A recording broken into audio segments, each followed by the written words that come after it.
So नमस्कार. मी Sachin Poddar, mind trainer, life coach.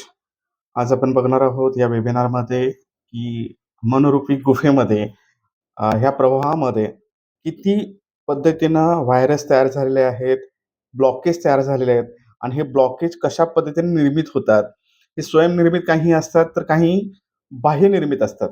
आणि ह्या ब्लॉकेजमुळं जो आपला स्पीड आहे, जो आपला प्रवास आहे, आपल्या ह्या प्रवासामध्ये येणारे अडथळे तयार होत असतात. या अडथळ्यामध्ये बरेचशा अशा आहेत कौटुंबिक, सामाजिक, आर्थिक, वैयक्तिक अशा समस्या तयार होत असतात आणि ह्या समस्येच्या माध्यमातून माणूस त्या वेटोळ्यामध्ये अडकत बसतो आणि हा वेटोळा सुटता सुटत नाहीये आणि ह्यातूनच मग विकृती तयार होते, विकृत प्रवृत्ती तयार होते, विकृत स्वभाव तयार होतात आणि ह्या माध्यमातून एक व्यक्ती जरी विकृत किंवा सायकॉलॉजिकल थोडीशी डिस्टर्ब जरी असली, तर ती अख्ख्या कुटुंबाला डिस्टर्ब करू शकते. त्यामुळं आजच्या ह्या पी-पी-टीमध्ये सॉरी आजच्या ह्या वेबिनारमध्ये आपण सगळं जाणून घेणार आहोत. सॉरी आजच्या ह्या वेबिनारमध्ये आपण सविस्तर जाणून घेण्याचा प्रयत्न करूया. आपल्याकडे जास्त वेळ नाहीये. फार-फार तर मी असं समजेन, की 45 मिनिटाच्या ह्या कालावधी 45 ते 90 मिनिटाच्या या कालावधी मला माझं जो अभ्यास आहे 17 ते 18 वर्षाचा, तो अभ्यास मला तुमच्यासमोर मांडण्याचा मी प्रयत्न करतोय. थोडीशी मी माझी पार्श्वभूमी सांगतो. मी सचिन श्रीधर पोद्दार. माझा प्रॉपर जन्म हा कोल्हापूरचा आहे, पण माझं शैक्षणिक जीवन हे गडिंग्लज तालुक्यातल्या निसरी या गावात झालं.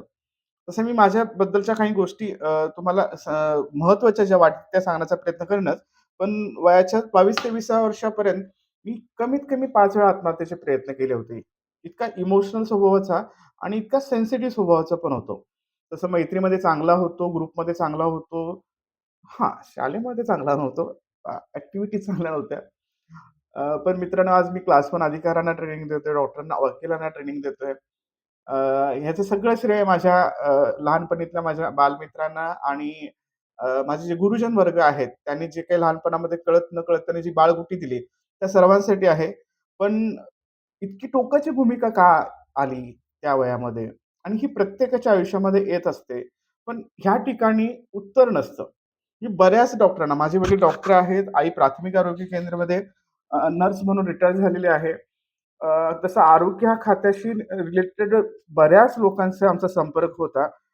मी बऱ्याच लोकांना, बऱ्याच डॉक्टरांना दाखवण्याचाही प्रयत्न केला, की हे मन अस्वस्थ असतं, बेचैन असतं, नर्व्हस वाटत असतं, कळत नाही काय वाटत असतं, उगाचच असं हुंदके आल्यासारखं होत असतात, रडावंसं वाटत असतं, कुणाच्याकडं खांद्यावरती रडावं हेही कळत नसतं. अशा बऱ्याच इमोशनल ब्लॉकेज घेऊन मी बऱ्याच डॉक्टरांच्याकडे तक्रारी घेऊन गेलो. पण बऱ्यापैकी डॉक्टरांनी माझ्या तक्रारीला अ, काहीच उत्तर दिलं नाही. मेडिटेशन कर, इग्नोर कर, असं काय नसतं, हे नसतं, ते नसतं. त्यांनाही कळत होतं, पण त्यांना काउन्सिलिंग हा कन्सेप्ट, सायकॉलॉजी कशी असते, काय असते, हेच बऱ्यापैकी त्या काळात माहिती नव्हतं. आता अवेअरनेस वाढला आहे, काउन्सिलर लोकं वाढलेत, माइंड ट्रेनर वाढलेत, लाईफ कोच वाढलेले आहेत. त्यामुळे बऱ्यापैकी लोकांचा हा प्रॉब्लेम सॉल्व्ह होत चालला आहे.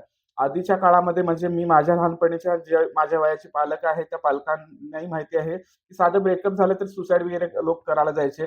आजकाल ब्रेकअप पार्टी करतायत. त्यामुळं आजकालचं कल्चर जरी बदललं असलं, तरी मनाचे नियम जे आहेत ते तेच आहेत. हे कलियुगपासून चालत आलेली प्रोसेस आहे. हे मनाची नियमावली आणि मनाची प्रोसेस कशी असते, हे आज कुठल्याही विद्यापीठात तुम्हाला शिकायला भेटत नाही. आज आपण ते जाणून घेऊया, समजून घेऊया, की कशा पद्धतीनं अ, मनरूपी जी गाडी आहे, मनरूपी जी कंपनी आहे, ती कशी काम करते, ती गुहा कशी आहे. हा एक अभेद्य किल्ला आहे आणि ह्या अभेद्य किल्ल्यामध्ये अखंड ब्रह्मांड सामावलं जातं, असंही काही जण म्हणतात. सो बघू की मन कसं काम करतं. माझ्या अकॅडमीचं नाव आहे चैतन्य शक्ती माइंड पॉवर ट्रेनिंग अकॅडमी. माझ्या मुलाच्या नावानेही आहे Soham mind power training academy. या दोन्ही अकॅडमीच्या माध्यमातून मी प्रस्तुत करतोय the power of mind. Okay. So पहिली पी मी तुमच्यासमोर सादर करतोय. समोर जो तुम्हाला चित्र दिसतंय, त्या चित्रामध्ये सरळ-सरळ जाणवतं, की एक विषारी सापाचा विष प्राशन करतेला माणूस. हा वर्कशॉप अटेंड करताना, हे सेमिनार अटेंड करत असताना तुम्ही स्वतःला कन्सिडर पकडून करत असाल, तर ह्याचे फायदे तुम्हाला जास्त होताना दिसतील. हा दुसरा-तिसरा कोणी नाहीये. थ्री इडियट पिक्चर तुम्ही बघितला असाल. त्यामध्ये थ्री इडियट होते, असं तुम्हाला वाटतं. कदाचित त्या डिरेक्टरलाही वाटत असेल. पण मी म्हणेन, की त्या ठिकाणी 4 इडियट होते आणि तो चौथा इडियट जो मला बघतोय तो किंवा तो जो पिक्चर बघत होता तो. कारण तो पिक्चर बघत असताना प्रत्येकजण कुठे ना कुठेतरी स्वतःला कन्सिडर करत होता. ह्या अँगलनच घेतला, तर हा सेमिनार मला वाटतं, की आपल्यापर्यंत, आपल्या मनाच्या गाभाऱ्यापर्यंत पोहोचण्यात यशस्वी ठरेल, अशी मी आशा करतो.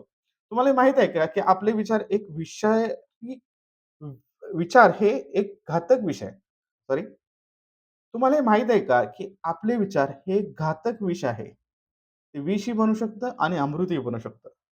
पण बऱ्यापैकी हे जाणवत आलंय, की विष बनलेलं आहे. मग डायबिटीज हा विषारी विचारच आहे. ब्लड प्रेशर हा एक विचारच आहे, जो विष बनवतोय. जर तुम्हाला या गोष्टी माहीत नसेल, जर माझ्या या विचारांशी सहमत असाल किंवा नसाल, तरी देखील माझी विनंती आहे, की आपण जाणून घेऊ कशा पद्धतीने आपल्या शरीरात अनेक मानसिक, शारीरिक, मनोशारीरिक रोगांचं विष तयार करतात, हे म्हणजे आपले विचार. चला तर मग नेक्स्ट स्लाईडकडे जाऊया. जसं की व्हायरस आपण माहिती आहे, आता प्रत्येकाला व्हायरस माहिती आहे. कारण प्रत्येक जण कोरोनातून आलेला आहे. कोरोनाच्या काळामध्ये आपण कसे दिवस काढले, हे अंगावरती शहारे येण्यासारखे आहेत. यामध्ये एक व्हायरस एक व्हायरस जरी सिस्टमला लागला, जरी तुमच्या मोबाईलला लागला, लॅपटॉपला लागला, तरी तो बिघडू शकतोय. त्याचं सगळं फंक्शन आहे ते बिघडू शकतंय. आपण तर कित्येक व्हायरस आपल्याबरोबर घेऊन चाललेलो आहोत. मी तुम्हाला पुढं हळू-हळू येत जाईल ना, मध्यंतरामध्ये तुम्हाला समजेल की तुमच्या आतमध्ये किती व्हायरस आहेत. दिवसभरामध्ये आपल्या मनामध्ये किती विचार येतात, काय येतात, कशा पद्धतीने येतात, कुठल्या पद्धतीने येतात. ह्याकडेही जाऊ आपण. सॉरी. कोणत्या पद्धतीने येतात, ह्याही सगळ्या गोष्टी इत्थंभूतरित्या आपण सविस्तर बघूया. पुढची स्लाईड आहे. कोच मेंटर मार्गदर्शनाची गरज आहे का? आपल्याला लहानपणापासून शिक्षक आहेत, पी-एच-डी पर्यंत शिक्षक आहेत, हे माहिती असून देखील बरेचसे लोक असं त्यांना वाटतं, की मी करू शकतोय. मला जमेल. तसं काय नसतं. काय मार्गदर्शनाची वगैरे गरज नसते. मेंटर, कोच वगैरे काय उपयोगाला नसतो. जर मेंटर, कोच जर आपल्या आयुष्यामध्ये असेल, तर तुमची जी स्पीड आहे, ती स्पीड अशी होऊन जाते.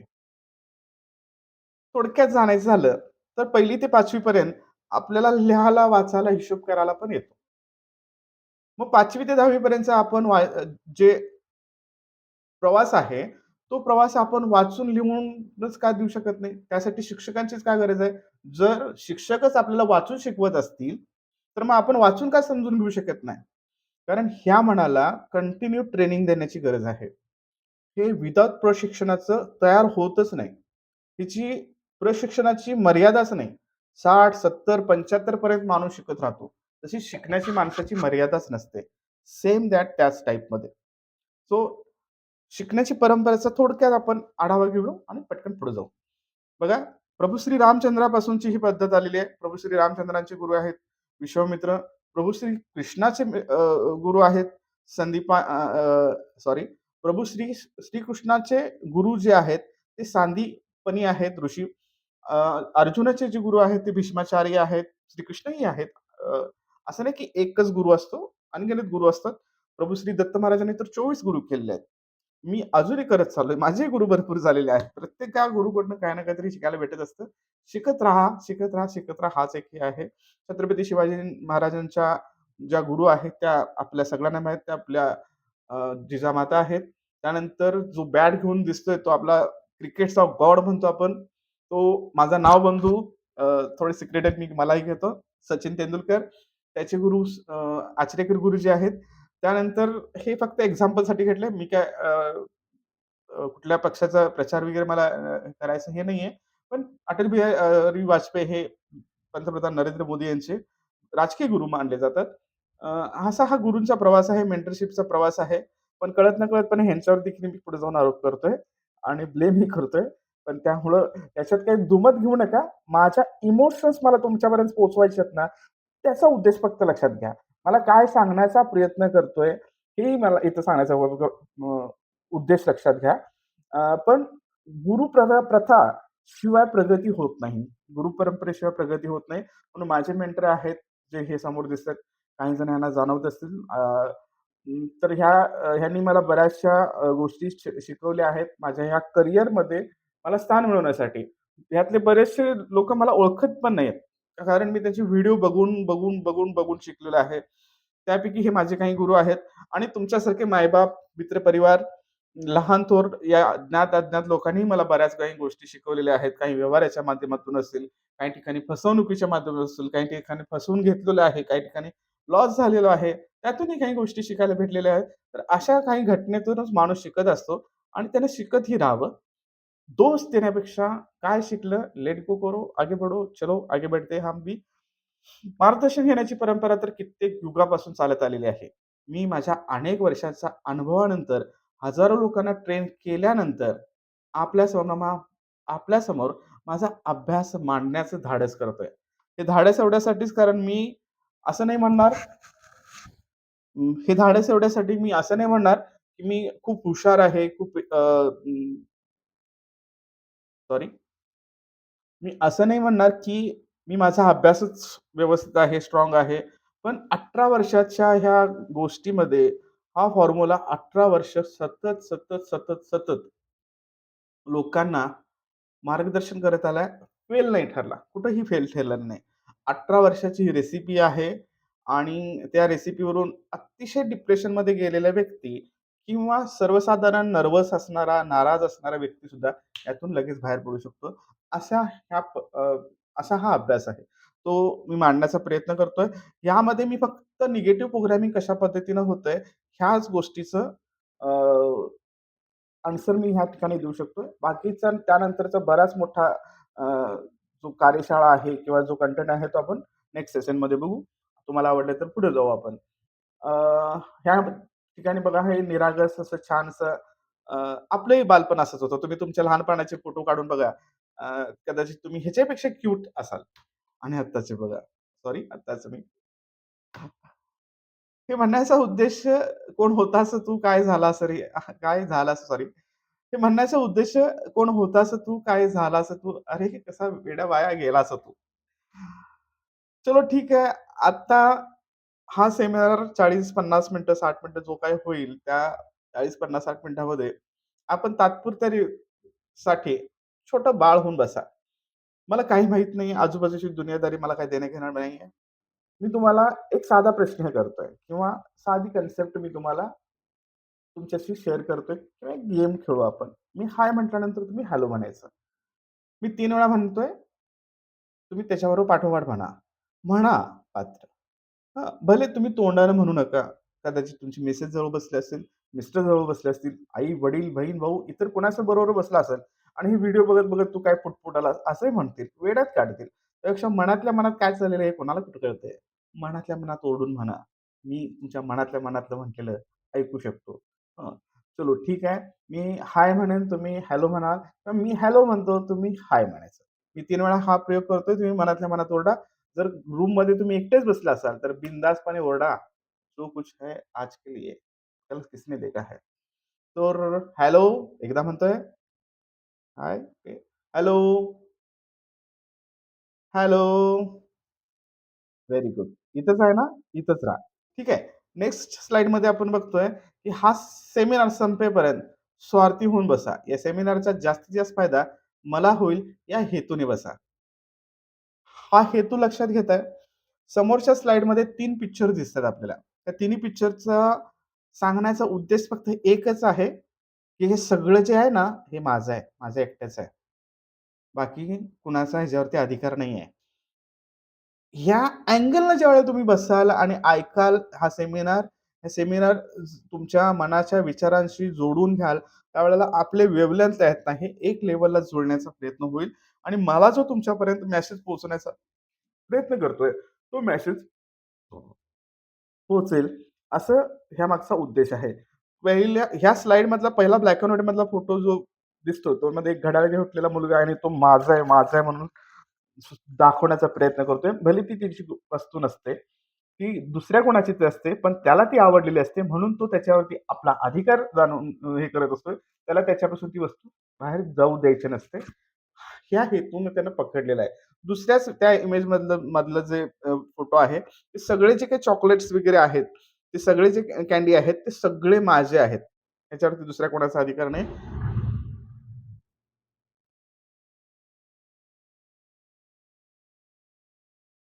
त्याच्या काही कँडी वगैरे आहेत ना, ह्या सगळ्या माझ्या त्याच्यावरती कोणाचा अधिकार ठेवायचा नाही. हे सगळं मी एकटा खाणार आहे. भले मला उलटी होऊ दे, पण ह्या माझ्या आहेत. असा एक टाइपमध्ये अट्टहास करणारा एक वयोगट असतो. ह्याच इमेजमध्ये तिसरी इमेज बघा, ज्यामध्ये एका बाळाच्या हातात सर्व खेळणी आहेत आणि दुसरा बाळ आहे तो हातबल होऊन बघतोय. ॲक्चुअलमध्ये ह्या दुसऱ्या बाळाची जे हातबल होऊन बघणारा जो बाळ आहे ना, याची ही खेळणी आहेत आणि हा कोणतरी दुसरा घरात आलाय आणि त्याच्या खेळण्यावरती हा अधिकार गाजवतोय. म्हणजे ह्यातनं एवढंच लक्षात घ्या, की ही गोष्ट कुचकी आहे, थोडीफार अ, अतिशय शेल्फिश आहे, चुकीची सवय आहे, असं कदाचित काही जणांना वाटेल. पण ह्याच अँगलनं बसा. याच अँगलनं बसला, तर तुमची थर्ड आय ओपन होईल. Third I open in the sense म्हणजे मला जो काही सांगायचं आहे, ते तुमच्यापर्यंत पोहोचण्याचं मार्गदर्शन ठरेल. त्यामुळं स्वार्थी होऊन बसा, दुनियादारी गेली तेल लावत, आजूबाजूला कोण बसले, काय बसले याचा विचार करू नका, याची तमा नका बाळगू. कारण मी तुमचं हाताचं भविष्य नाही सांगत. मी तुमचं भविष्य नाही सांगत. मी तू कोण आहेस, तुम्ही कोण आहात हे सांगण्याचा प्रयत्न करतोय आणि तुम्ही कसं तुमचं भविष्य घडवू शकता. प्रखर इच्छाशक्ती असेल ना, तर हाताचं भविष्यही बदललं जातं माहिती आहे ना. हाताच्या रेषाही बदलतात. मग ही प्रखर इच्छाशक्ती येते तरी कुठून? आणायची तरी कुठून? कशा पद्धतीने आणायची आहे? ह्या गोष्टीकडे आज मी हे तुम्हाला नेण्याचा प्रयत्न करतोय. माझे वडील गेले 40 वर्ष ज्योतिषशास्त्राचा अभ्यास करतात डॉक्टरेट बरोबर. पण बऱ्यापैकी त्यांचे आज भविष्य मी बदललेले दिसते. आज त्यांनी बऱ्याच भविष्यवाणी माझ्याबद्दलच्या अशा काही केल्या होत्या, ज्या मी आज फेल करून ठेवलेल्या आहेत. 30 सप्टेंबर माझी तारीख येते. 3 आकडा येतो. मुलांक माझा 3 आहे. न्यूमरॉलॉजीनुसार माझं प्रोफेशन हे ज्ञानार्जन, शिक्षण या क्षेत्राशीच आहे आणि वडिलांना मला आम्ही सोनार व्यवसायाच्या शी रिलेटेड येतो. आमची कास्ट येते. त्यामुळे त्यांनी मला त्यातच गुंतवून टाकण्याचा प्रयत्न केला होता. पण शेवटी सोड्यामधला जो बुडबुडा असतो ना, तो किती त्याला अडवण्याचा कोणी प्रयत्न केला ना, तरी तो वर येतोच येतो. तशाच पद्धतीनं काही लोकांचं टॅलेंट असतं. ते किती जरी त्यांना अडवण्याचा प्रयत्न केला ना, ते वरती येऊन मग वाजणार म्हणजे वाजणार. तशाच टाइपमध्ये बऱ्याच काही घुसमटी झाल्यानंतर 5 वेळा आत्महत्याचे प्रयत्न केल्यानंतर, ह्या आत्महत्याशी रिलेटेड, डिप्रेशनशी रिलेटेड लोकांना बाहेर कसं काढायचं, या शोधामध्ये मी लागलो आणि मग मी स्वतः संमोहन तज्ञ, माइंड ट्रेनर, लाईफ कोच बनलो आणि हा प्रौढ आहे स्वतःबद्दलचा. अ, थोडाफार घमेंड आहे असं समजा. प्राउड बनण्याचा प्रयत्न करतोय तसं बाळगू नये. माफ करतोय. प्रभूनं केलेलं आहे सगळं जे करू ते तू परमेश्वर माझ्या हातून करून घेतोय. अ, दर वर्षाला कमीत कमी 200 आत्महत्येचे लेटर माझ्या ऑफिसमध्ये पडलेले असतात. मी आता आत्महत्या करायला जात होतो. जाता-जाता सहसरांचं मार्गदर्शन घेऊ किंवा कन्सल्टिंग करून सरांना बघू. ह्या उद्देशानं असे लेटर्स पडलेले आहेत. बरेचसे लेटर्स तर आमच्या बायकोनं जाळूनही टाकले. काही गरज नाही आणि काही गरजही नाही त्याची. सो नेक्स्ट स्लाईडकडे जाऊ आपण, की आपलं मन कसं काम करतं याचं एक ज्वलंत उदाहरण प्रॅक्टिकल जर समजून घ्यायचं झालं, तर काही जणांना हा समोरचं यंत्र काय आहे हे ते माहिती असेल. जे माझ्या वयाचे आहेत त्याने लगेच सांगू शकतील. पण यंग जनरेशन आहे माझ्या मुलाच्या वयाची वगैरे जे 8वी, 9वी, 10वी, 11वी वगैरे आहेत. त्यांनाही थोडंफार जाणवत माहिती पण असेल. पण सांगेन की हे एक रेडिओ आहे. त्या रेडिओला एका फ्रिक्वेन्सीला जर ट्यून करायचं असेल ना, तर त्याला एक फ्रिक्वेन्सी कोड असतो. जसं की 98.3 रेडिओ सिटीचा, वेगवेगळ्या सिटी चॅनल आहेत. त्याला तो धागा असतो. खालचं जे बटन दिसतं ते आवाजाचं आणि वरचे जे बटन आहे, ते ट्युनिंगचं बटन आहे. त्याला ते ट्यून केल्यानंतर तो त्या फ्रिक्वेन्सीला ट्यून होतो आणि त्या पद्धतीने त्याच्यात ती चॅनलवरचं सगळं समाचार किंवा गाणी वाजायला लागतात. जसं की रेडिओ सिटी म्युझिक सगळी नवीन-नवीन गाणी वाजवतं.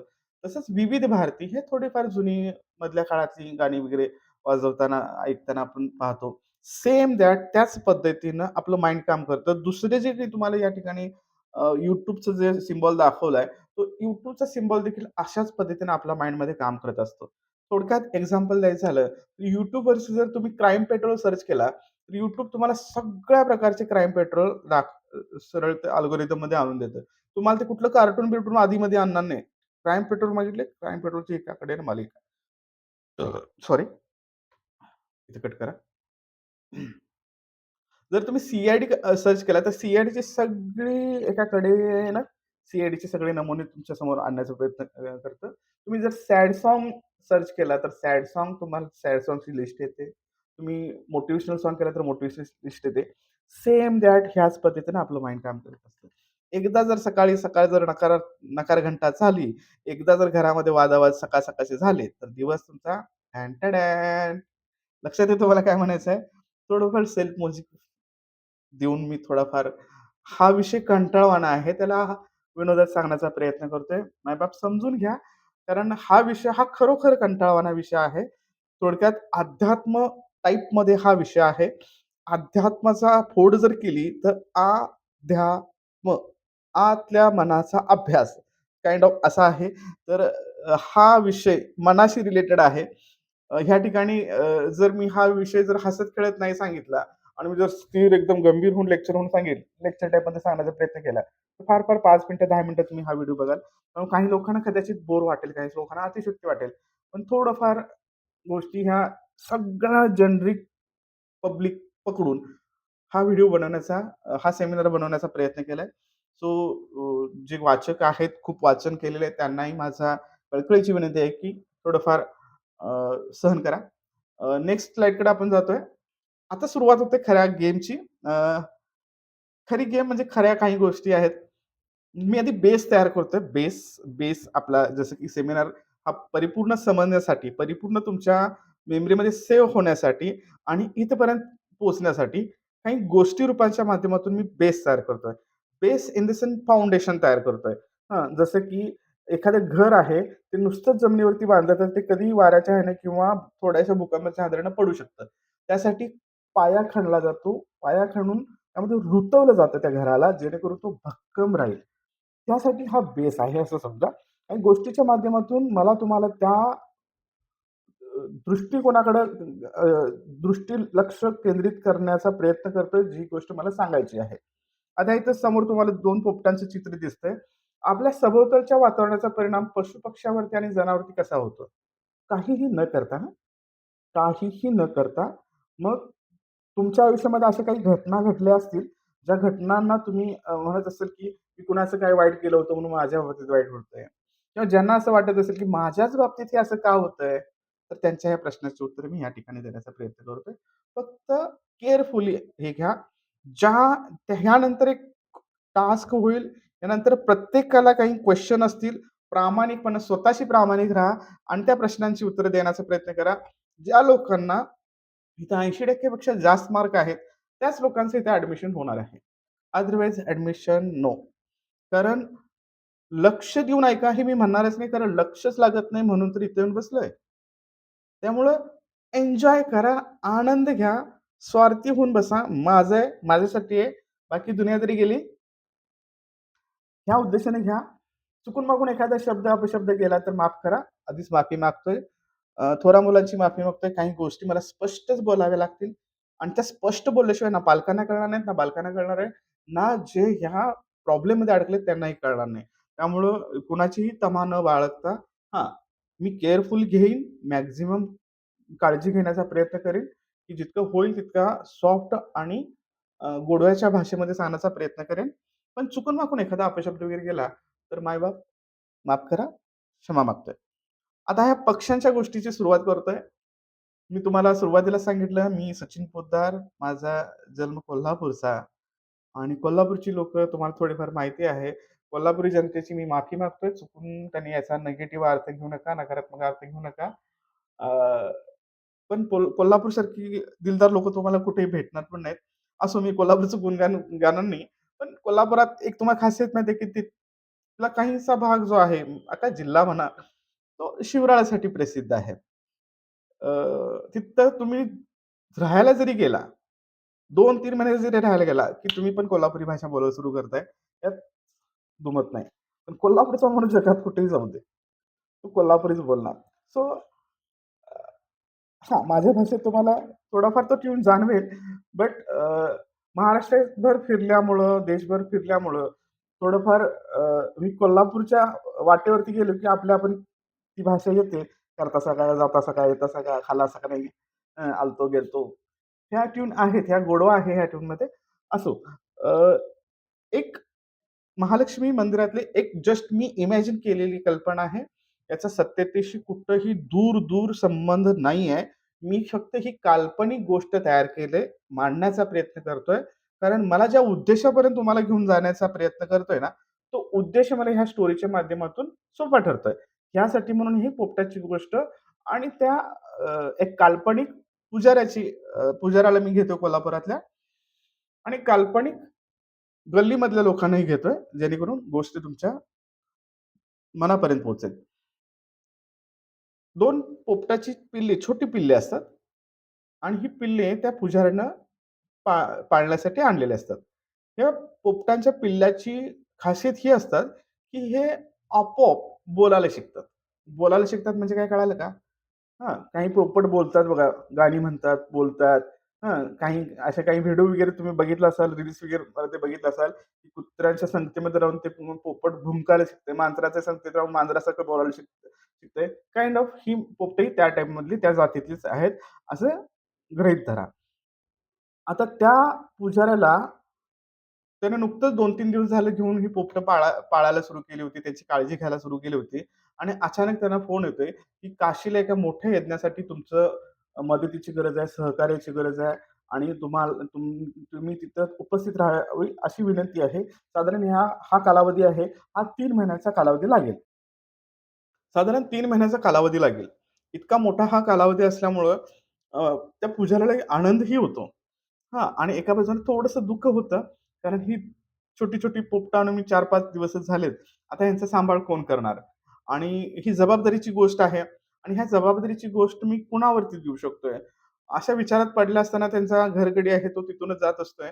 मग तो म्हणतो, की दोन्ही पोपटांची जबाबदारी एकावरती देण्यापेक्षा आपण ह्याला विभागूया. एका पोपटाला एका घरात ठेवूया, दुसऱ्या पोपटाला दुसऱ्या घरात ठेवूया. मग त्या अ, घरगड्याच्या हातामध्ये एक पिंजरा काढून देतोय आणि एका पोपटाला देतोय आणि याचा 3 महिने सांभाळ कर म्हणतोय. त्याला काही रक्कम देतो आणि तो समाधानी होतोय. आता हा दुसरा पोपट काय करायचा?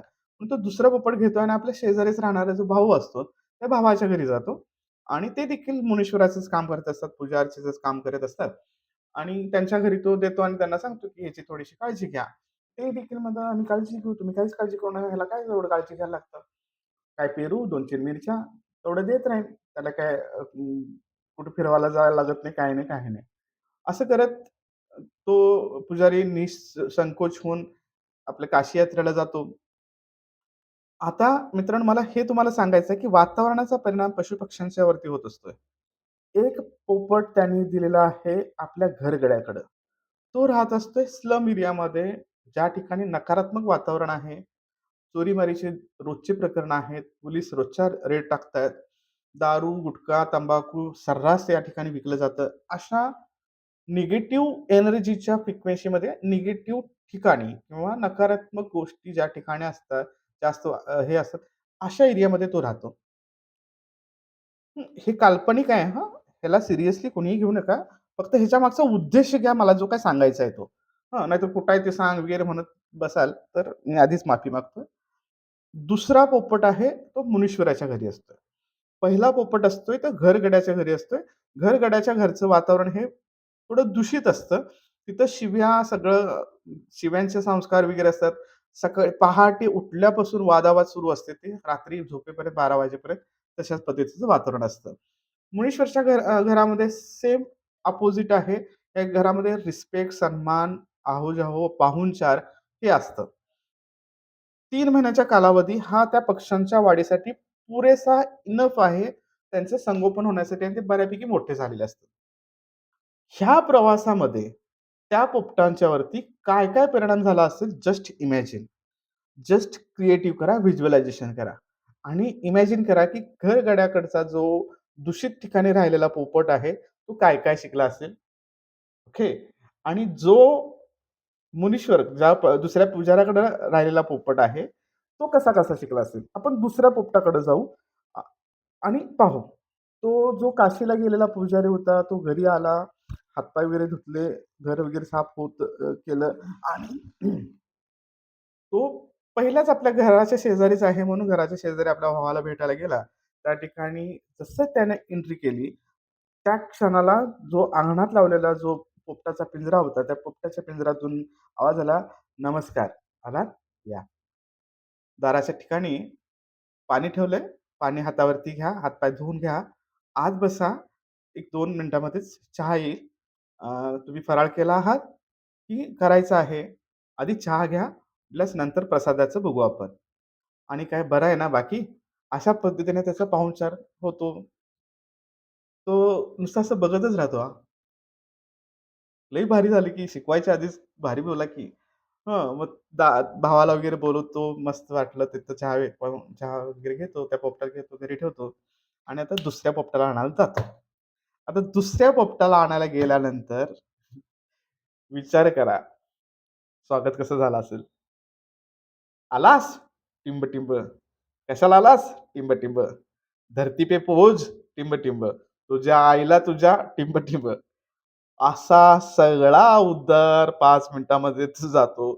त्या पुजाऱ्याच्या कानातनं रक्त यायचं तेवढं राहिलं होतं. जस्ट इमॅजिन मी अतिशयोक्ती करतोय, बट मला सांगण्याची भावना ही लक्षात घ्या, की त्या पोपटानं त्याचा सगळा होता-नव्हता तेवढा त्याच्या आयुष्यात कोणी उद्धार केला नव्हता. तेवढा त्याचा उद्धार करतोय, त्याची चंपी करतोय असं समजा. तिथनं तो आपलं शांत डोकं बधीर घेऊन घरी येतोय. सांगायचा उद्देश एवढाच मला, की जर सभोवतालच्या वातावरणाचा परिणाम पशुपक्ष्यांच्या वरती आणि जनावरांवरती होत असेल, तर ह्या पृथ्वी तलावरचा सर्वात हुशार प्राणी कोण आहे? शोधताय? स्वतःकडेच बघा. आपण आहोत. ह्या सर्वात हुशार प्राण्यावरच्या वरती सभोवतालचा वातावरणाचा परिणाम कशा पद्धतीने होत असेल? घरात आपल्या कशा पद्धतीने चाललेलं आहे? आपण टीव्ही काय बघतो, पिक्चर काय बघतो, गाणी कशी ऐकतो, काय कशा पद्धतीने होतं? तुमच्या त्या हळव्या मनावरती ज्या शब्दरूपी विचारांचा परिणाम व्हायला लागलाय, बंबार्डिंग व्हायला लागलंय, त्याचं काय? हे मन म्हणजे ना लोण्यासारखं हळवं असतं. लोण्यासारखं हळवं. त्या लोण्यामध्ये साधा एक मातीचा कण किंवा मोहरी एवढा बारीक कण जरी जोरात टाकला, तरी त्याच्या आत छिद्र तयार होतं. असं हे आपलं मन असतं. ह्याच्यावरती नुसतं आपण काय चाललंय बंबाटिंग चाललंय. सकाळपासून रात्रीपर्यंत मोबाईलमधून काय येतंय? बऱ्यापैकी तर व्हायरस तिथूनच यायला लागलेत आणि तुम्ही ग्रेट आहात, की ते तुम्ही पचवताय देखील. पण ते पचत नाही मित्रांनो. ते तसंच आत राहतं आणि आपलं काम दाखवतं. आपलं काम दाखवायला सुरुवात करतं साधारण 20, 21, 18, 20, 21 वर्षानंतर. जे काही प्रोग्रामिंग केलेलं असतं आपण पहिल्या दुसऱ्या वर्षापासून ते 16-17 वर्षापर्यंत. त्याचे सिम्प्टम्स यायला सुरुवात होतात 17-18 वर्षापासून, 18-19 वर्षापासून. मग काहींना 25 वर्षात जाणवतात, 35 वर्षात. तुम्ही जसं-जसं प्रोग्रामिंग ज्या वयामध्ये केलेलं असतं ना, तशा-तशा पद्धतीचे हे जे सिम्प्टम्स दिसायला लागतात. जसं मी कुठेतरी प्रोग्रामिंग केलं होतं, मी वयाच्या 42 वर्षी अशा टाइपमध्ये येईन, तशा टाइपमध्ये येईन, तसं घेईन, घर घेईन, गाडी घेईन, बंगला घेईन, हा प्रवास करेन, तो प्रवास करेन, इकडे जाईन, तिकडे जाईन, ह्यांचं ट्रेनिंग घेईन, त्यांचं ट्रेनिंग घेईन, ह्यांना ट्रेनिंग देईन, त्यांना ट्रेनिंग देईन. ह्या टाइपमध्ये हे प्रोग्रामिंगच आहेत. ह्या सगळ्या प्रोग्रामिंग फाइल्स आहेत. तर पोपटाच्या गोष्टीच्या माध्यमातून मला हे सांगण्याचा उद्देश माझा तुमच्यापर्यंत पोहोचला असेल. पोपटांना कोणी शिकवायला गेलं नव्हतं. पण त्याने वातावरणाच्या माध्यमातून शिकलो होतो. अजून एक छोटासा प्रश्न मी तुम्हाला विचारतो. कदाचित तुम्हाला बऱ्यापैकी जणांना माहिती असेल, काही जणांनी उच्चारले नसतील, काही जण बोलत नसतील. पण शिव्या ही माहिती आहे तुम्हाला शिव्या? हिंदीमध्ये गाली म्हणतो आपण त्याला. शिव्या. शिकतो का हो बरं आपण? नाही. आई-वडील शिकवतात? नाही. शिक्षक शिकवत असतील? नाही. मग मग कसे शिकतो बरं? तो पाठांतर करत असेल? नाही. नाही, नाही. तर पाठांतर करतो. तोंड बंद करून. त्या ज्या शिव्या शिकतो ना आपण, असं म्हटलं कसलं भारी वाटतं, तसं म्हटलं कसलं भारी वाटतं. काही शिव्या देखील आहेत पण अशा, ज्या की आपल्या भावना मुक्त पण करत असतात किंवा राग व्यक्त करण्याच्या काही अ, वाक्य आहेत ही. पण काही गोष्टी कशा आहेत, काय आहेत त्याच्यात खोलीत न जाता आपण एक-एक गोष्टीकडे जाऊ. पण लक्षात घ्या, की वातावरणाचा परिणाम आपल्या मनावरती प्रचंड प्रमाणात होत असतो. टीव्ही, मोबाईल याचं एक ज्वलंत धगधगतं उदाहरण आहे. मोबाईलमधून तुम्ही काय-काय बघत असाल आणि तुमची मुलंही काय-काय बघत असतील. आमची मुलं तसं काही करत नाहीत. अशा भल्या-भल्या मुलांच्याकडनं करून घेतलेलं आहे. आणि बोलतातही आणि नॅचरली आहेत ह्या गोष्टी, अनैसर्गिक नाहीये. असो, त्या खोलीत जाण्यास तो नंतर आपण तो विषय हाताळू. नेक्स्ट स्लाईडकडे आपण जाऊया. आपल्या समस्या कोणकोणत्या आहेत? जर तुम्ही हा सेमिनार बघत असाल तर समस्याची पी-डी-एफ मी तुम्हाला दिली. हा कारण की समस्याची पी-डी-एफ वाचून दाखवून इथे वेळ घालवण्यापेक्षा ऑलरेडीच आपला अर्धा तास, 7 तास झालेला आहे आणि मला अजून कुठल्याच पद्धतीने नॉलेज तुम्हाला देता आलं नाही. त्यामुळे कुठल्याच पद्धतीची ह्या ठिकाणी मी समस्या बोलून दाखवत नाही. एवढं लक्षात की ताण-तणाव, नैराश्य, नकारात्मक विचार, अ, आत्महत्येचे विचार, एकाग्रता कमी आहे, लिखाण, विद्यार्थ्यांच्या समस्या, तरुणांच्या समस्या सॉरी हे सगळं कट करा.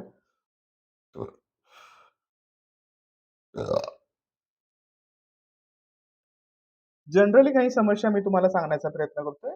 जसं की ताण-तणाव, नैराश्य, भीती, नकारात्मक विचार, चंचलपणा, चिडचिडेपणा, अति चिडचिडेपणा, लक्षात राहत नाही, एकाग्रता होत नाहीये.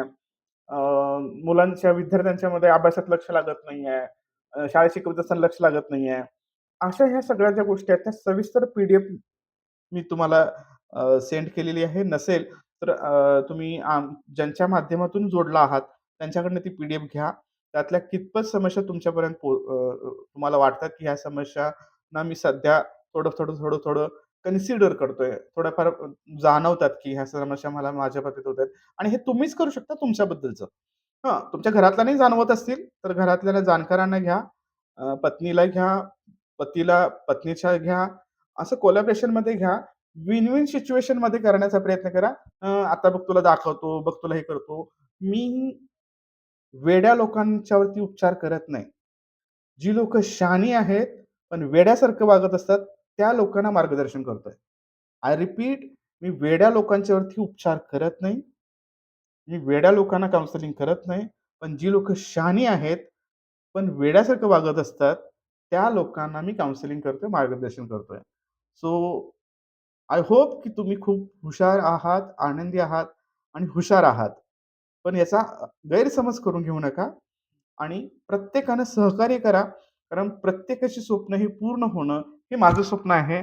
असं ध्येय माझं आहे. तुमची स्वप्न पूर्ण व्हावीत, त्यातच माझं स्वप्न पूर्ण आहे. ह्यासाठी म्हणून मी विनंती करतोय, की तुम्ही सहकार्य करा आणि जाऊया आपण नेक्स्ट स्लाईडकडं. ह्या सगळ्या समस्या आहेत. मार्गदर्शनाची कमी आहे, म्हणून प्रत्येक ठिकाणी ह्या शैक्षणिक समस्या मी सांगण्याचा प्रयत्न केलाय. प्रत्येक ठिकाणी मार्गदर्शन करायची गरज असते. जसं प्रत्येक वेळेला आपल्याला मेंटर सपोर्ट करतो, मार्गदर्शन करतो. तसं माझा काहीतरी रोल असेल तुमच्या आयुष्यामध्ये, फुल ना फुलाची पाकळी. मी असं म्हणतो, की असं मी अजिबात मला म्हणायचं नाहीये, की मी प्रचंड प्रमाणात तुम्हाला हेल्प करेन, मदत करेन. म्हणजे अगदी जेवणा खाण्यापिण्याला असं नाहीये. बट एक लाईफ कोच जो असतो, तो त्याचा एक रोड मॅप तयार त्यानं करून दिलेला असतो. जसं माझ्या मेंटरने मला रोड मॅप तयार करून दिलेला आहे. त्याच पद्धतीनं तुमचे काही सिक्रेट पॉइंट आहेत, वीक पॉइंट आहेत, ई-एस-बी पॉइंट काही तुमचे आहेत, जे काही तुमच्यामध्ये पोटेन्शियल असलेले काही पॉइंट आहेत. त्या पॉइंट आम्हाला लगेच तुमच्याशी बोलल्यावरती, तुमचं हँडरायटिंग बघितल्यावरती, तुमची सिग्नेचर बघितल्यावरती, तुमचा फोटो बघितल्यावरती पटकन लगेच कळतं, की ह्याची कॅटेगरी कुठल्या ह्याच्यातली आहे.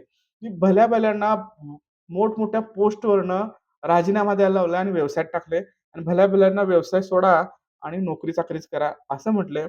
मोर दॅन 99% लोकांचे घटस्फोट मी कॅन्सल केलेले आहेत. 1% लोकांना हात जोडून म्हटलं, की लवकरात लवकर घटस्फोट घ्या, नाहीतर दोघांपैकी कोणतरी खपेल, म्हणजे मरेल. तर हे पडताळण्याचं हे असतं, ऑब्झर्वेशन असतं, पद्धत असते.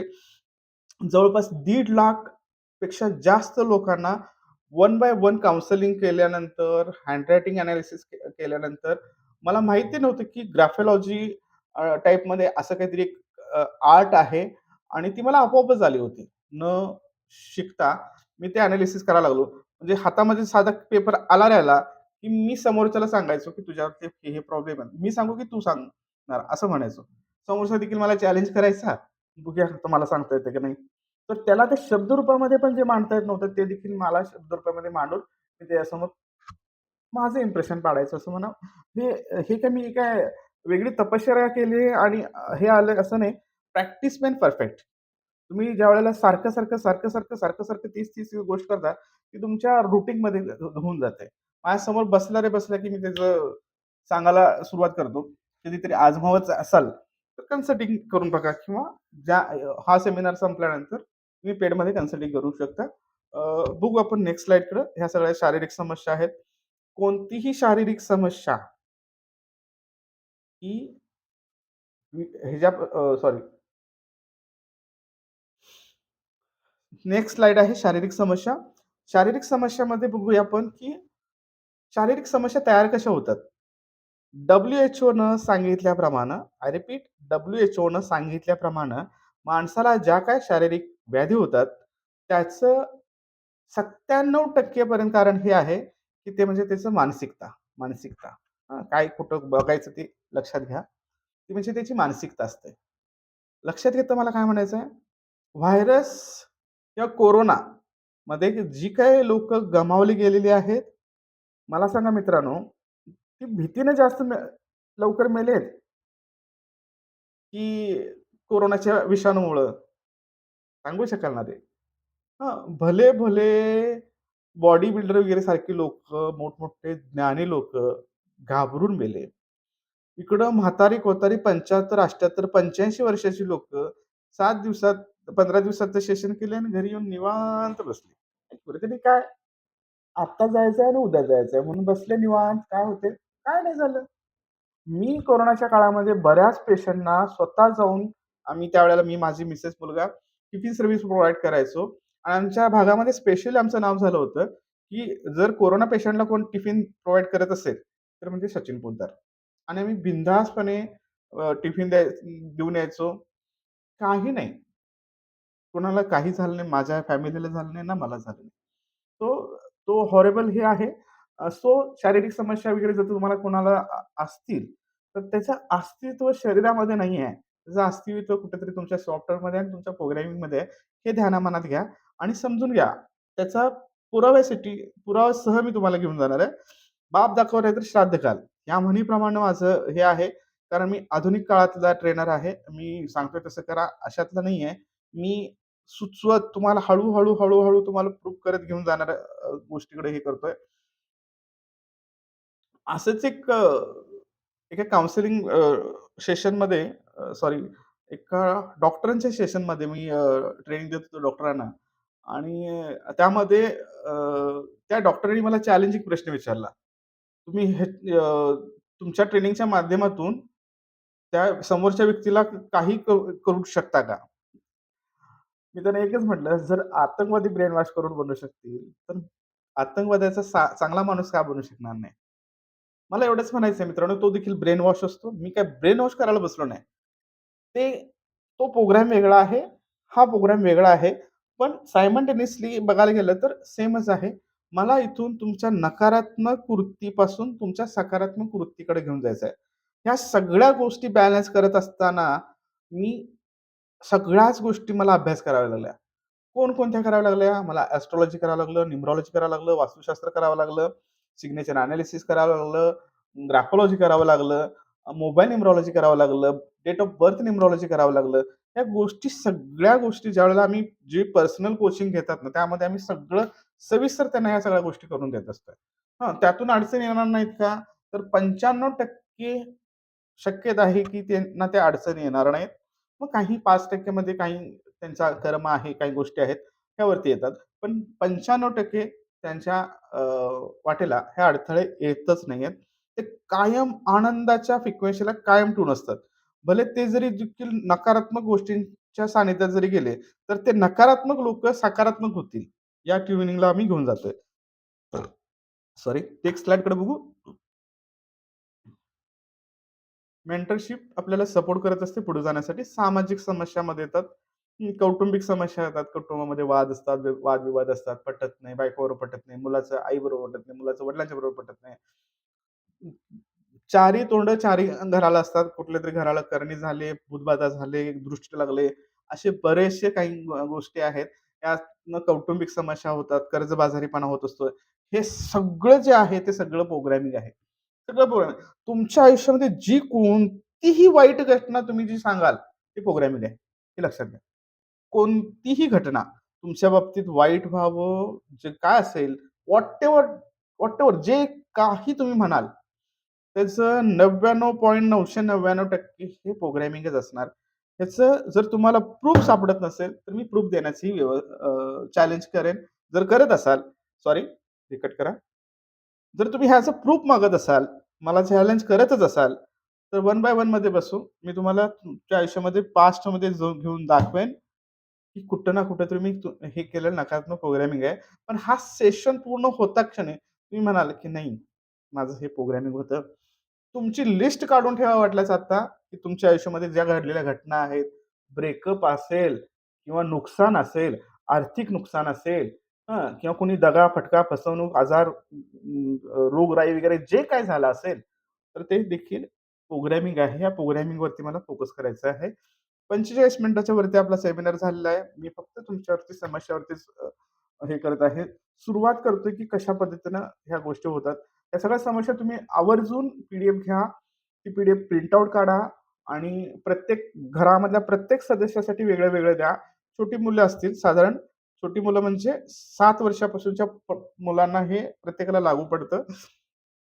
अ, आणि त्याच्याकडनंही करून घेण्याचा प्रयत्न करा. जेवढी लोकं आहेत, मग जरी 70-80 वर्षाचा गृहस्थ जरी असला, तरी देखील त्याच्याकडनं ही प्रश्नावली घ्या. जर प्रश्नावली आली नसेल तरी घ्या, प्रिंट आउट काढा आणि टिक मार्क करत जा. तुम्हाला प्रॉब्लेम कळतील किती आहे आणि त्याच्यात व्हायरस किती आहे, कसा तयार झाला निगेटिव्हिटी ते देखील कळेल. मग त्याच्या वागण्यामागचा उद्देश पण तुम्हाला कळेल, लक्षात येईल. मी असाच एका पेरेंटला अ, अ, विनोदाचा भाग म्हणून सांगतोय. असं एका पेरेंटला सांगितलं होतं, की तुमच्या मुलाकडनं वगैरे घ्या. तर नाही म्हणाला, आमचा मुलगा 7-8 वर्षाचा आहे. अहो, तो घेऊन तर बघा. म्हणजे तुम्ही काय चुका करताय, काय नाही करत. नाही हो, आम्ही नाही चुका करत. आम्ही तर शिक्षक आहोत. आम्ही त्याचे डॉक्टर आहोत. आणि त्या इनोसंट मुलांनी अगदी तक्रारी 2-3 तक्रारी लिहिल्या आणि ते डायरेक्ट माझ्या हातात आलं. त्या तक्रारी आल्यानंतर मी वाचल्या. वाजल्यानंतर मी लिटरली पडून म्हणजे पोट धरून मी जोर जोरात हसलो. त्यामधली एक तक्रार महत्त्वाची अशी होती, की घरामध्ये अ, ते छोटे-छोटे मासे असतात ना, त्याला आमच्या भागामध्ये झिंगे म्हणतात. ते भाजल्यानंतर प्रचंड प्रमाणात वास येतो. अगदी गल्लीभर वास जातो. हं, तर ते केल्यामुळं मला प्रचंड त्रास होतो, प्रचंड वेदना होतात. म्हणून तो डोळ्यातनं पाणी काढून असं माझ्याकडे बघत होता. दुसरी समस्या थोडी पर्सनल होती. अशा समस्या होत्या. म्हणजे अशा काही बारीक-सारीक गोष्टीही तुम्हाला समजतील, ज्या कळत-नकळत पण माझ्याकडनं चुका होतात आणि आपल्या फॅमिलीच्या सदस्यावरती त्याचा नकारात्मक परिणाम होतोय. तर ह्या समस्या पण तुम्हाला टाळता येतील. त्यामुळे ती लिस्ट घ्या, पेपर वर्क करा. त्यासने ₹5-10 जातील, जाऊ देत. पण समजेल तरी काय आहे ते आणि मला नक्की WhatsApp करा. ती जी काही टिक केलेल्या गोष्टी आहेत ना, त्या मला नक्की WhatsApp करा. बघा कळत-नकळतपणे बाहेरून जरी आपण असे असलो सॉरी कट बघा कळत-नकळतपणे जरी आपण बाहेरून जरी हसतमुख असलो किंवा हसतमुख दिसण्याचा प्रयत्न करत असलो, आतून मात्र नकळतपणे असंच आहे. आपल्याच इच्छा, आकांक्षा, आपल्याच लोकांच्याकडनं खाल्लेला दगाफटका, आपल्याच लोकांनी केलेली विश्वासघातपणा, फसवणूक यानं ग्रासलं गेलेलं आहे. अनगिनत वेदना झालेल्या आहेत. लिटरली काही जणांनी तर असे घाव घातलेत ना, जे वरमी लागलेत. सुकतच नाहीत हे घाव. कित्येक वर्षापासूनचे कित्येक जणांच्यामध्ये घाव आहेत.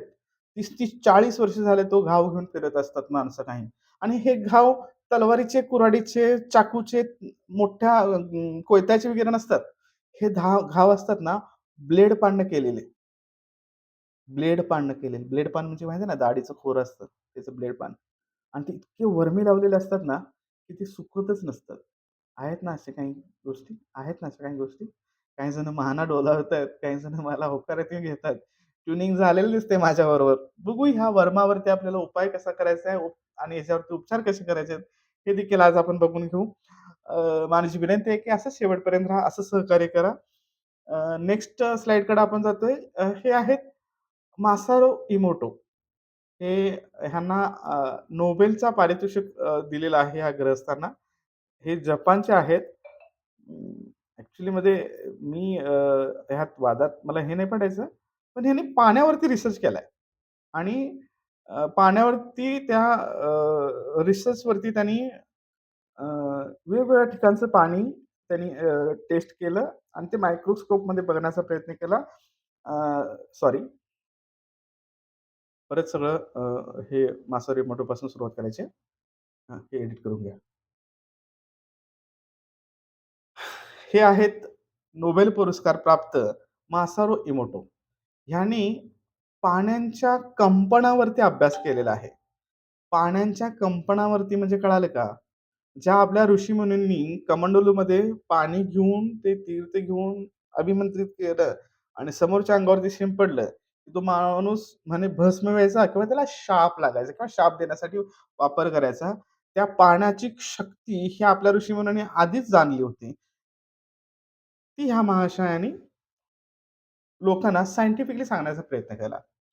यांनी काय केलं, की ज्या ठिकाणी पाण्याच्या ज्या तुमच्या घरातलं पाणी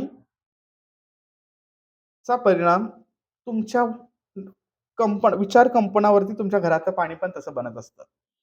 बघू आपण कशा पद्धतीने काय-काय त्यांनी केलेलं आहे. त्याने ना मासारू इमोटो यांच्या संशोधनात काय-काय आलं बघा.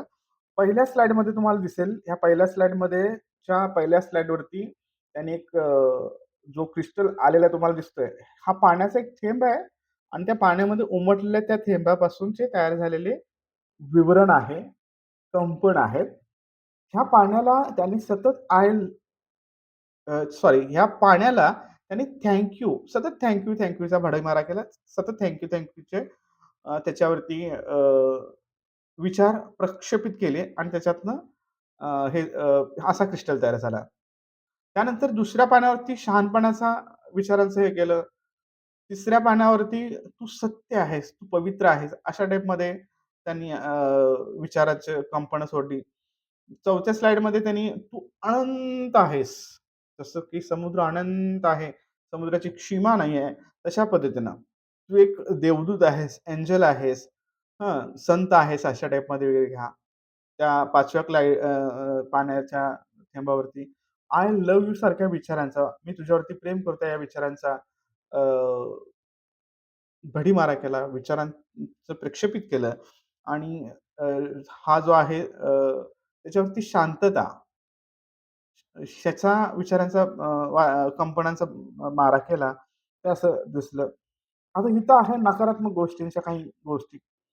त्याच ग्लासमधल्या पाण्याला दुसऱ्या एका ह्याच्यामध्ये घेतलं आणि "यू फूल" म्हटलं किंवा "तू मूर्ख आहेस. तू मला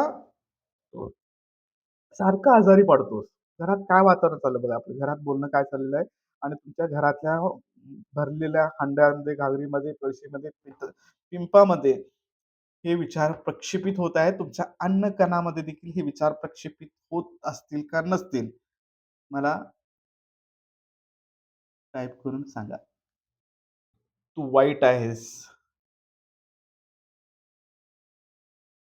प्रार्थनाच्या आधीचं पाणी आणि प्रार्थनानंतरचं पाणी तेच पाणी आहे जे प्रार्थनेच्या आधी आहे.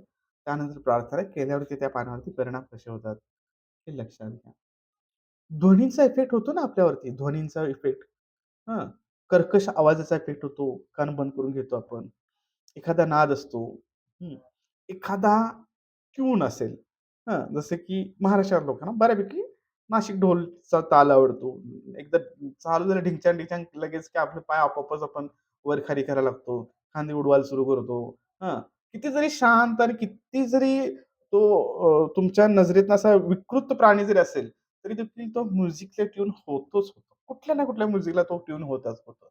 अशा पद्धतीने हे ध्वनिलहरी काम करत असतात.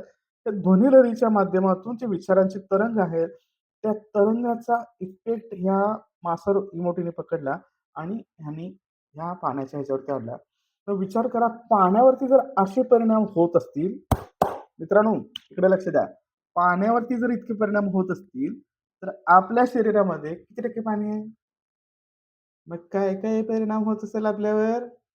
ध्यानात येतं? लक्षात येतं मला काय म्हणायचं आहे?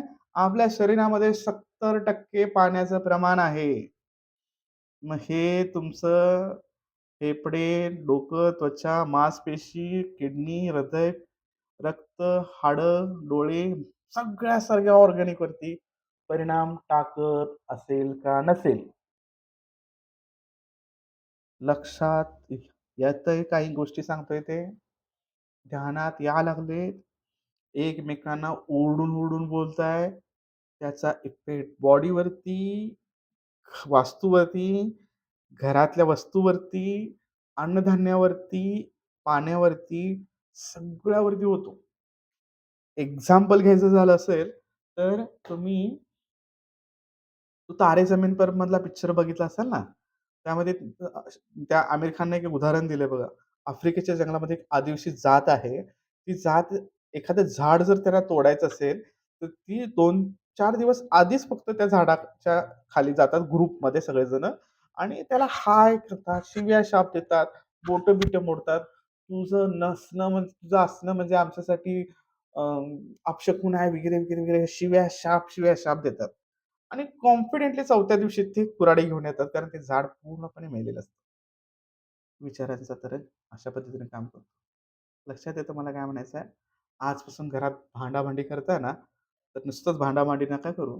तर ह्या भांडाभांडी करत असताना मी माझ्यातून काय तरंग काढतोय हां, भले माझी बायको माझ्यासाठी प्राणप्रिय नसेल, एक्झाम्पलसाठी घेते मी. हां, लगेच सिरियसली होऊ नका. काही जण हसालेत, असो. तर माझी मुलं तरी आहेत. कोणीतरी एक घरात असेल. आई-वडील तरी असतील. हां, नसलं तर राहू दे जगासाठी. दुनिया गेली तेल लावत.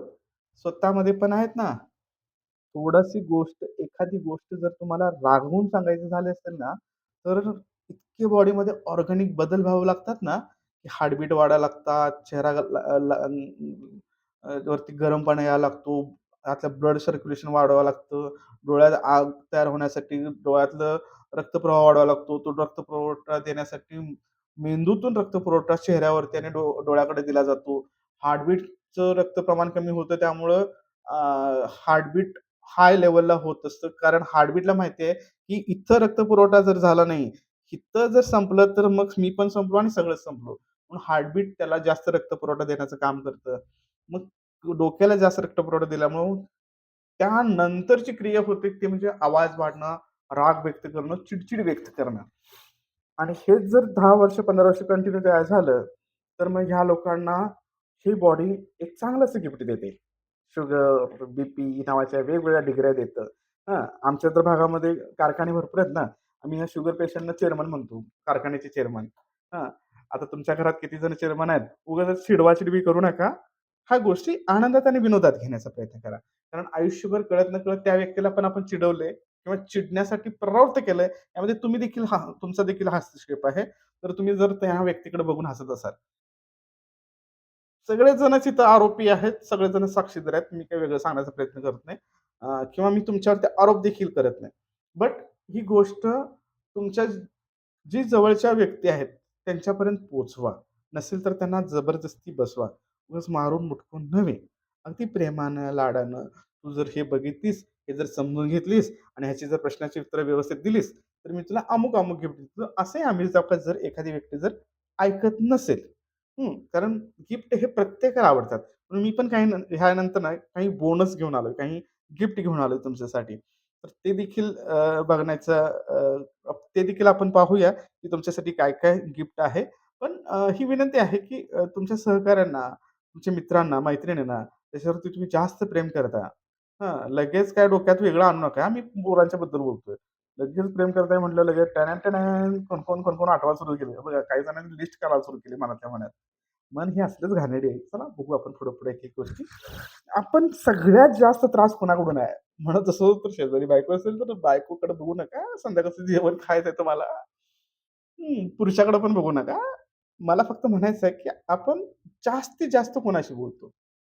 मी एक पॉज घेतो 10 सेकंदाचा, आठवण्याचा प्रयत्न करा. तुम्ही वैयक्तिकरित्या कुणाशी जास्त बोलता, डोळे बंद करा आणि आठवण्याचा प्रयत्न करा. सगळी जी तुमच्या नावं येत असतील ती फेल आहेत. तुम्ही म्हणत असाल पत्नीबरोबर, पतीबरोबर, मुलांच्याबरोबर, आईबरोबर, वडिलांच्याबरोबर, मित्राबरोबर, मैत्रिणीबरोबर. कुमार लोकं आहेत त्यांच्यासाठी म्हणतोय मी. विवाहित लोकांसाठी नव्हे. हां, त्यानंतर आणि कोणाबरोबर वगैरे. ही जी काही नातेवाईकामध्ये येत असतील, मित्रपरिवारामध्ये येत असतील, त्यापैकी कोणच तुमच्याशी जास्त वेळ बोलत नाही. डोळे उघडा, कारण तुम्हीच कुणाशी जास्त बोलताय माहिती आहे? स्वतःशी. हां, होतं ना, स्वतःशी जास्त बोलता ना. शिव्या घालायच्या आधी शिव्या आठवावे लागतात आपल्याला. कुठली हिला शिवी घालू आणि ते पर्टिक्युलर ठरलेलं असतं कुणाला कुठली शिवी द्यायची असते ती. मग ते देखील आपलं आतून कोणतरी सांगत असताना मग आपण डायलॉग आपण फक्त कठपुतली आहोत. करता करविता सगळा तो बसलाय, तो आत आहे. त्याला जाणून घ्यायचा आहे. कधी शिकलाय? वाचलाय कधी? ऐकलंय? कधी म्हणजे कुठं कुणी कुठल्या युनिव्हर्सिटीमध्ये वगैरे? हेच महत्त्वाचं ज्ञान देण्याचा प्रयत्न करतोय.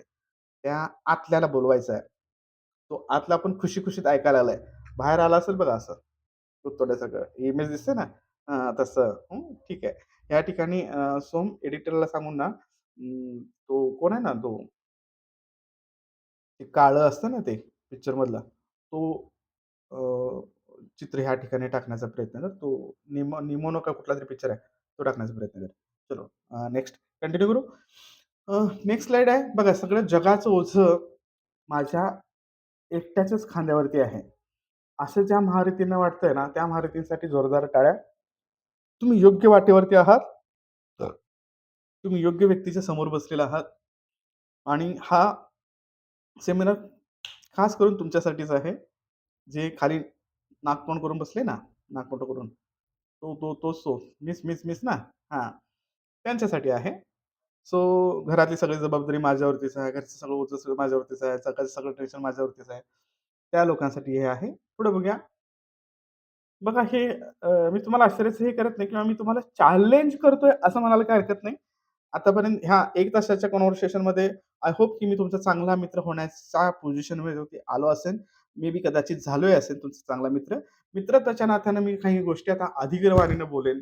आणि त्यातल्या त्यात मी कोल्हापूरचा आहे. त्या भाषेत पण बोलेन. पण ती प्रेमाची असेल. रागाची, द्वेषाची नसेल. या माध्यमातून फक्त एवढंच आहे की तुमचं स्वप्न पूर्ण व्हावं. तुम्ही मोठे व्हावे. तुम्ही आनंदित राहावे, तुम्ही खुश राहावे. तुमच्या आयुष्यामध्ये जे काय होईल ते भरभराट, समृद्धी यावी, हीच माझी इच्छा असणार आहे. कारण हाच ठेका घेऊन बसलोय मी. त्याच्या सुपाऱ्या घेतोय मी आणि ते वाजवतोय देखील सक्सेसफुली. लक्षात घेतो? ओके. मी ह्याच्या सुपाऱ्या नाही घेत. मी ह्यांना रस्त्यावरती आणायच्या म्हणजे ह्यांना ट्रॅकवरती आणायच्या सुपाऱ्या घेतोय. बरेचसे माझ्याकडं इतके गुन्हेगार आहेत, जे गुन्हेगार वृत्तीवरती त्यांना डॉन बनायचं होतं आणि त्या पोझिशनवरून आपण आता त्यांना व्यवस्थितरित्या चांगली डिग्री घ्यायला लावलीत. काही डॉक्टर प्रोफेशनमध्ये आहेत, काही लॉमध्ये गेले, काही इंजिनिअरिंगमध्ये गेले, काही व्यवसायामध्ये गेले, काही बिल्डरमध्ये गेलेत. बरेचसे क्रिमिनल आहेत, जे अगदी 300-200 कलमं त्यांच्यावरती होती. अशी हे आहेत. आज ते त्यांना जरी किती जरी म्हटलं, की असं-असं चल करूया, त्यांचं लक्ष, ध्येय विस्कटलेलं होतं. ते व्यवस्थित ट्रॅकवरती आलंय. आता त्यांना मी जरी म्हटलं तरी ते ट्रॅकवरून हलणार नाहीत. सो ठीक आहे. हे हे असं पर्मनंट प्रोग्रामिंग असतं आमचं. आमचं असं टेम्पररी नसतं. आज सांगितलं, उद्या विसरलं असं नसतं. आम्ही रक्तात उतरण्याचा प्रयत्न करतोय. त्यांच्या रक्तामध्ये आलं पाहिजे ते. सेल्समध्ये आलं पाहिजे. जर आम्हाला हे सगळं सायन्स माहिती आहे, तर त्या सायन्सचा वापर करणार नाही का आम्ही? त्यासाठीच पुढची गोष्ट आहे. माझ्या आयुष्यात ज्या काही नकारात्मक घटना चाललेल्या आहेत, ती माझी इच्छा होती. ती तुमची इच्छा होती ना? नव्हती काय म्हणताय? तर माझी होती. बाप दाखव नाहीतर पुरावा दे, है ना? चला पुरावे देतो. मी हा आरोप करतोय तुमच्यावरती, की जे काही तुमच्या आयुष्यामध्ये नकारात्मक घटना घडलेल्या आहेत, नकारात्मक गोष्टी झालेल्या आहेत, फसवणूक झाली, अत्याचार झाला, अन्याय झालाय. अन्याय वाटून घेतला असेल काही लोकांचे समज असे असतात, की हा माझ्यावरती अन्याय करतो. ही माझ्यावरती अन्याय करते. तेही समज आहेत. हे समजलाच प्रोग्रामिंग म्हणू शकतो किंवा ती तुमची नकळतपणाची इच्छा होती. कशी होती, काय होती ह्या गोष्टीकडे आपण बघतोय. चकुली म्हणते, की नाही. पण आपलं उत्तर आहे होय. कसं काय शक्य झालं हे नकारात्मक प्रोग्रामिंग? त्याचंही उत्तर आपण बघूया, की कशा पद्धतीने आहे. 2 मिनिटाचा पॉज. तर कसं काय शक्य झालं हे नकारात्मक प्रोग्रामिंग? त्याकडे आपण बघतो की कशा काय पद्धतीने शक्य होतं. बघा, एक थोडक्यात एक बारीक गोष्ट आहे आपल्या आयुष्यामध्ये. आपण लहानपणापासून कळत-नकळतपणे मोठ्या लोकांचं अनुकरण करत असतो. त्यामुळे हे अनुकरणात्मक प्रोग्रामिंग होत असतं. ते कसं ते डिटेलमध्ये बघूया. अनुकरणात्मक प्रोग्रामिंग म्हणजे काय कळालं का? कॉपी करत असतो आपण. मुलगा वडिलांना करत असतो. लहान भाऊ मोठ्या भावाला करत असतो. मोठा भाऊ वडिलांना बघून करत असतो. ह्या छोट्या-छोट्या मुली आहेत. बघा हे 3 वर्षाचे वगैरे असताना किती हे ऑब्झर्वेशन करा. जर तुम्हाला तुमच्या मनाचा अभ्यास करायचा असेल ना, तर तुम्ही छोट्या मुलांच्या सानिध्यात राहा. खूप खूप प्रसन्न राहाल, आनंदित राहाल. तुम्हाला बऱ्यापैकी आपल्या अंगणवाडीतले शिक्षक पण आठवत असतील. अ, त्यानंतर प्राथमिक शिक्षक हे अजूनही आवडत असतील. अजूनही रिस्पेक्ट वगैरे तुम्ही त्यांचा ठेवत असाल. माध्यमिक शिक्षकांच्या बाबतीत जर असं नावं ठेवत असाल, त्याच्यापेक्षा जे कॉलेजचे आहे ना, असो मला त्या सायन्समध्ये जायचं नाही, त्या सायकॉलॉजीमध्ये नाही जायचं. बट अनुकरणात्मक माइंड प्रोग्रामिंग म्हणजे हे कळालं असेल. बऱ्याचपैकी काही जणांनी इथे लहानपणी दाढी केली असेल लहानपणी. मी मी केली होती लहानपणी. पप्पा गेले, की कसं ते फेस लावतात, कसलं भारी वाटतंय ते, कसं हे वाटतंय आणि आता नको वाटते, जाऊ दे. ते म्हणतात ना, "जो खाए वो बसता जो ना खाए पछता प्यार का लाडू, चलो शादी का लाडू. नेक्स्ट बघूया आपण. केव्हापासून होत असेल बरं हे नकारात्मक प्रोग्रामिंग किंवा हे अनुकरणात्मक प्रोग्रामिंग? काय अंदाज आहे तुमचा?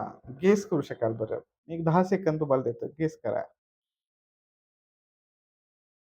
कोणी म्हणत असेल 5वीत, 10वीत, 8वीत, लहानपणी तर कुठल्या लहानपणी? केव्हाचं लहानपणी असेल?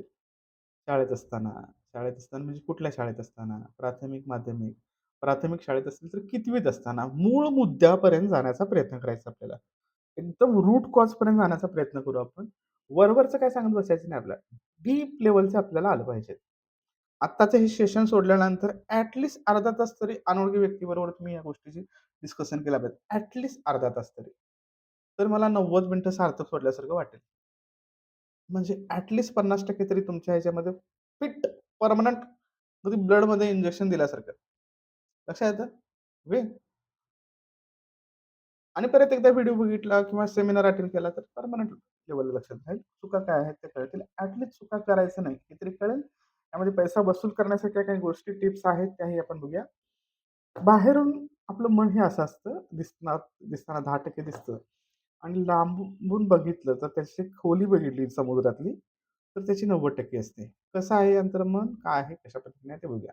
जेव्हा आपला जन्म होतो ना, त्यावेळेला आपण 0 ते 3 वयापर्यंत म्हणतोय. 2.5 पकडा किंवा 3 पकडा. 3ला खूप मॅच्युअर झालेले आहेत आजकालची मुलं. हे आमच्या काळामध्ये 3 होतं. आत्ताची 2.5 वर्षाची ती ज्याला मोबाईलचं पासवर्ड उघडून बसतात आणि आपलं आपण गेम खेळत बसतात. 2.5 कशाला? 1.25 वर्षाची पोरं बसतात. लक्षात येतं का मला काय म्हणायचंय? मी आता एकदम साधारण होऊन बोलण्याचा प्रयत्न करतोय. असं बोलायचं नाही. आता मी माझ्या मेन ह्याच्यात आलो, पिंडात आलो म्हणा. थोडक्यात जरासं कोल्हापुरी पण येईल आता त्याच्यामुळे कारण त्याशिवाय नाही कळणार. लातो की भूत असं म्हणत नाही की तुम्ही भूत आहात.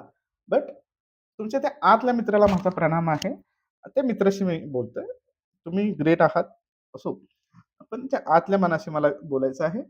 साधारण जेव्हा आपला जन्म होतो तेव्हा 0 ते 3 वर्षापर्यंतच्या कालखंडामध्ये आपले पंचेंद्रिय ॲक्टिव्हेट होतात आणि हे पंचेंद्रियाच्या माध्यमातून हळू-हळू आपल्याला ह्या पंचेंद्रियांना दुसरं नाव आहे ज्ञानेंद्रिय. हे ज्ञानेंद्रिय म्हणजे आपल्याला सेन्स करून देत असतात आणि नॉलेज देत असतात, की बाबा एक साधं धरून चला, की आता आंब्याचे सीझन चालू आहे. कच्चा आंबा फरशीवरती पडल्यानंतर त्याचा आवाज कसा येतो? पिकलेला आंबा खाली पडल्यानंतर त्याचा आवाज कसा होतो? म्हणजे हे कानानं दाखवलं. कच्च्या आंब्याचा कलर कसा आहे? हे डोळ्याला दाखवलं. पिकलेल्या आंब्याचा कलर कसा आहे? हे त्याने डोळ्याला दाखवलं. कच्च्या आंब्याची चव कशी आहे? त्यानं जीभला दाखवली आणि पिकलेल्या आंब्याची चव कशी आहे? त्याने जीभला दाखवली. म्हणजे नाक, कान, डोळे सेन्स करून ठेवला आपण. हातानं स्पर्श केला, तर त्याची त्वचेच्या माध्यमातून त्याला कळाले. म्हणजे नाक, कान, डोळा, त्वचा, जीभ याचं संमिश्र उदाहरण आपल्याला त्या पंचेंद्रियचा वापर केला आपण आणि त्या मँगोमधून आपल्याला ते लक्षात आलं, की हा कशा स्वरूपाचा आहे आणि त्याचे कुठले-कुठले फ्लेवर कशा पद्धतीने लागतात आणि त्याचा रंगरूप कसा असतो, आवाज कसा असतो, हे देखील आपल्याला समजून आलं असेल. नेक्स्ट ह्या ठिकाणी दुसरा जो पार्ट येतो बघा ही एक अलगद रेषा तिथे मी ओढलेली आहे. त्या ठिकाणी रजिस्टर हे जातं. तर ते जे बाळ असतं ना 2 वर्षाचं, वर्षाचं, सव्वा वर्षाचं, त्याला ते सगळ्या गोष्टी त्याच्यासाठी नवीन असतात. प्रत्येक गोष्ट त्याच्यासाठी नवीन असते. तो फक्त तो ग्रास्प करत असतो. तो फक्त शिकत असतो आणि जस्ट रजिस्टर करतो आणि आत ढकलत असतो. जस्ट रजिस्टर करतो आणि आत ढकलत असतो. लक्षात येतं? हं. मग एखादी निगेटिव्ह गोष्ट जरी असली, एखादी शिवीगाळी जरी असली ना, तरी देखील ती देखील तो रजिस्टर करतो, आत ठेवतो. म्हणजे म्हस किंवा बैल रवत करतात ना आणि त्याच्या गालगुंडामध्ये जे रवत केलेलं ठेवतात आणि मग ते नंतर काढून चघळत बसतात ना, काइंड ऑफ ह्या इमोशन्स आहेत, ह्या आठवणी आहेत, ह्या घटना आहेत. ह्या घटना स्वरूपात आहे. त्यावेळेला आपण निवांत एकांतात असतो ना, त्यावेळी छोटी-छोटी मुलं एकांतात जर शांत बसले असतील ना, नक्की यांना शांत बसू देऊ नका, कारण ह्यांच्यातला सैतान जागृत झालाय. की बऱ्याच वेळेला मुलगा माझ्या पकडले गेलेला आहे, ज्यावेळेला हा शांत होता. मी बेडरूममध्ये बसून अभ्यास करत असेन आणि तो दुसऱ्या बेडरूममध्ये जर त्याचा जर आवाज किंवा दंगा येत नसेल, नक्कीच मी मिसेसला म्हटलंय, की याचं काहीतरी चाललंय.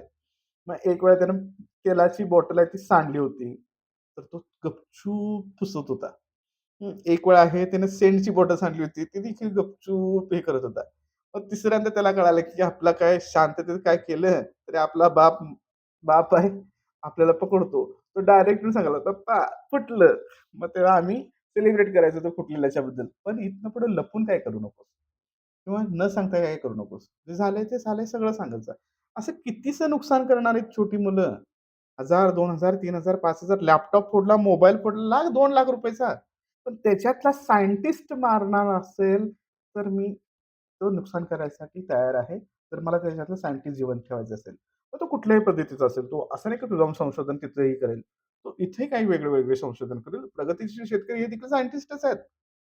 असो, आपण मुद्द्यावरती येऊ. थोडंफार बालमानसशास्त्र पण आलं ह्यामध्ये, तेवढं समजून घ्या. पण ते पुढे हळू-हळू एका गोष्टी बदलत जाणार आहे. त्या ठिकाणी रजिस्टर करतो, आत पाठवतो.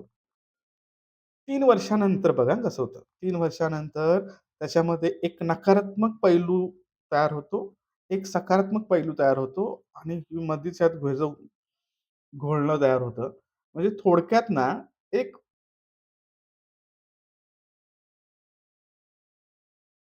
पॉज घेतोय. हं, तेच उदाहरण देऊ.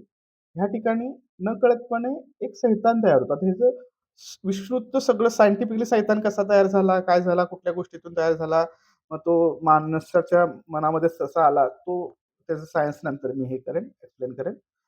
तर एक सैतान तयार होतो, एक देव तयार होतो आणि हा मनुष्य रूपामध्ये तो जीवन जगत असतात. हे दोघंही शैतान आणि देव आणि दानव दोघंही मनुष्य रूपामध्ये आपलं वैवाहिक आयुष्य त्या मनुष्याला घेऊन उपभोगत असतात. मनुष्याच्या निमित्तानं उपभोगत असतात. जरी एखादा मनुष्य ब्राह्मण कुटुंबात जरी आला असेल आणि जर तो मांसाहारी करत असेल, तर त्याचे गुण हे राक्षसी आहेत आणि एखादा व्यक्ती मुस्लिम किंवा ख्रिश्चन धर्मामध्ये आला असेल आणि त्या धर्मामध्ये मांसाहार खाणं हे अनिवार्य असेल, तरी देखील तो व्हेजिटेरियन असेल, तरी देखील तो म्हणायचा की देवगुणामधून आलेला आहे. मला फक्त जातीवाचक असं काही बोलायचं नाही. फक्त एक्झाम्पल म्हणून घ्या बाबांनो. कुठल्याही वैयक्तिक धर्मावरती हे करू नका, काही करू नका. माझ्याकडे वरती बघायला गेलं तर बायबल आहे, कुराण आहे, गीता आहे. सगळी पुस्तकं आहेत. मी सगळ्या धर्मांना मानणारा व्यक्ती आहे. मला प्रत्येक धर्मातून काही ना काहीतरी शिकायला मिळतं. मी ते घेतो. मला माझ्याशी धर्म बांधला गेलेला नाहीये. तो तितकासा महत्त्वाचा नाहीये. असो म्हणून मुद्द्यावरती येऊया. 3 वर्षापर्यंत 3 वर्षानंतर नकळतपणे आपल्याला काय होतात, शिंग फुटायला सुरू होतात आणि मग इथून खरा जीवनाचा प्रवास चालू होतो. लाईफची एन्जॉयमेंट आणि हं, असो त्याच्यावरूनच समजून घ्या. थोडंफार मे बी थोडा माझा विनोदी स्वभाव आहे. थोडाफार कोल्हापुरी असल्यामुळे जरा अशा काही गोष्टी अशा येतील. म्हणजे ते कळून घेतला तुम्ही. 3 वर्षानंतर आपलं मन नकारात्मक, सकारात्मक गोष्टींचं अनुकरण करावं लागतं आणि हळू-हळू व्हायरस, अँटीव्हायरस, व्हायरस, अँटीव्हायरस करत, करत, करत मनामध्ये किचकिच वातावरण तयार होतं. पायात पायामध्ये न दिसणाऱ्या बेड्या अडकवलेला असतो. एक नकळतपणे कम्फर्ट झोनचं वातावरण घेऊन जात असतो. म्हणजे एक कंपाउंड आहे आपल्या भोवताली. या कंपाउंडच्या आतच मी सेफ आहे. असं अनसेफमध्ये राहणारे बरेचसे लोकं, तरुण, तरुणी, वयोवृद्ध लोकं वगैरे पण आहेत. जी लोकं आपलं गाव सोडू शकत नाहीत. हे अनसेफमध्ये राहतात. जरी ते सोडले तर लवकरात लवकर घरी जाण्यामागे असतात. सॉरी. काही लोकांना बघा त्यांच्या राहत्या घराशिवाय झोप येत नाही. अनसेफ आहे ती लोकं. कुठेतरी नकळतपणे ह्यांच्यामध्ये भीती तयार झालेली असते. कशी काय पद्धतीने आहे बघूया. बाह्यमन हे जे वरचं आहे ना, ह्या ह्या या हा जो पार्ट आहे टोपीवाला ना, हा टोपीवाला पार्ट हां, ह्याला बाह्यमन म्हटलं जातं. ओके. आणि हा 90% जो खालचा भाग आहे ना, हा सगळा हा खालचा 90% भाग, ह्याला अंतर्मन म्हटलं जातं. ओके. आता हा अंतर्मन आणि हा बाह्यमन. हां.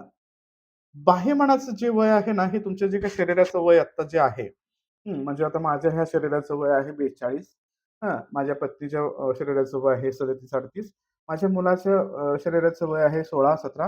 हं, काइंड ऑफ असं तुमच्या शरीराचं वय जे आहे, ते त्या बाह्यमनाचं वय आहे. अंतर्मनाचं नाही. अंतर्मन हे तुमचं 3 वर्षाचंच आहे. 3 वर्षाच्या आतलंच आहे आणि ते सांगल तसं करतं. एक्झाम्पल दाखल बघून घ्या तुमच्या आजूबाजूला शेजार-पाजारी, बोळात, बिल्डिंगमध्ये, मोहल्ल्यामध्ये 3 वर्षाच्या आतली बाळ असेल, त्यांना जाऊन फक्त हसा, स्माईल द्या, थोडा वेळ त्यांच्याशी हसी-विनोद करा. तो लगेच तुमचा मित्र होतोय. त्याला छोटंसं एखादं काम जरी सांगितलं ना, तरी तो तुमच्यासाठी करण्याचा प्रयत्न देखील करतोय. फॉर एक्झाम्पलसाठी द्यायचं झालं, तर मीच माझ्या बहिणीच्या घरी गेलो होतो. माझा भाचा त्यावेळेला 3 वर्षाचा आतलाच होता. मामा आला म्हटल्यावर ते आला पटकन हे करत गेला आणि मी येताना साधारण प्रयोग करण्यासाठी म्हणून मी एक अर्धा किलोची पिशवी पोह्याची मी घेऊन गेलो होतो. मी चॉकलेट वगैरे माघारी पिशवीमध्ये ठेवले आणि ती अर्धा किलोची पिशवी त्याच्या हातामध्ये मी त्याला दिली आणि त्याला म्हटलं, की "हे दे, मम्मीला जाऊन देऊन ये." ओके. त्याने ती उचलत नसताना देखील प्रेमापोटी कसं तरी करत फरफडत करत मम्मीजवळ ठेवलं आणि परत माझ्याकडे आलं, "मामा" दिलं. बाकी काही स्वार्थ नव्हता. बस सगळं प्रेमापोटी केलं होतं. अशाच पद्धतीनं तुमचं अंतर्मन करतं.